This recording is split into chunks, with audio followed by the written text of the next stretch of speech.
প্রিয় দর্শক, আজকে আমরা এমন একটি গাছ সম্পর্কে জানতে চলেছি। এই গাছটি আমাদের সকলেরই চেনা, আবার হয়তো অনেকেরই চেনা নেই।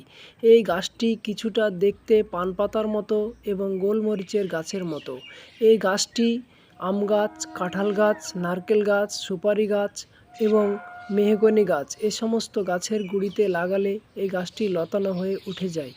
তাই আসুন আমরা এই গাছটি সম্পর্কে জানি। এই গাছটির নাম হচ্ছে চুই ঝাল গাছ।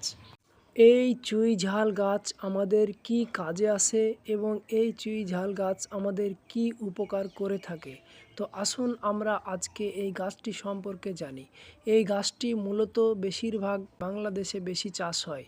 চুই ঝাল গাছ এমন একটি গাছ, এই চুই ঝাল গাছ চাষ করে চাষিরা ফুলে ফেঁপে উঠছে। এই চুই ঝাল গাছ খোলা জমিতেও লাগানো যায় এবং গাছের গুঁড়িতেও লাগানো যায়। একটি চুই ঝাল গাছ 2 থেকে 3 বছর থাকলে 2.5 থেকে 3,000 টাকা উপার্জন করা যায়।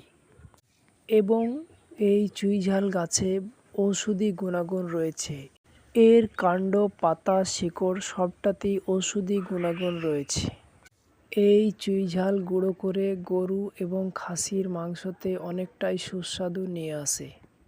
এই চুই ঝালে রয়েছে ঝাল ঝাল ভাব, তাই অনেকটাই মুখে স্বাদ নিয়ে আসে এবং জ্বর, সর্দি, কাশি, এমনকি গ্যাস, ক্যান্সারও ভালো হওয়ার সম্ভাবনা থাকে।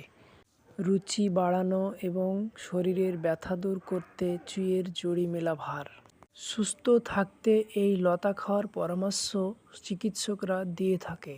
তো বন্ধুরা, আজকে এই পর্যন্তই। ভিডিওটি যদি ভালো লাগে একটি লাইক দিন এবং কমেন্ট বক্সে কমেন্ট করে জানিয়ে দিন।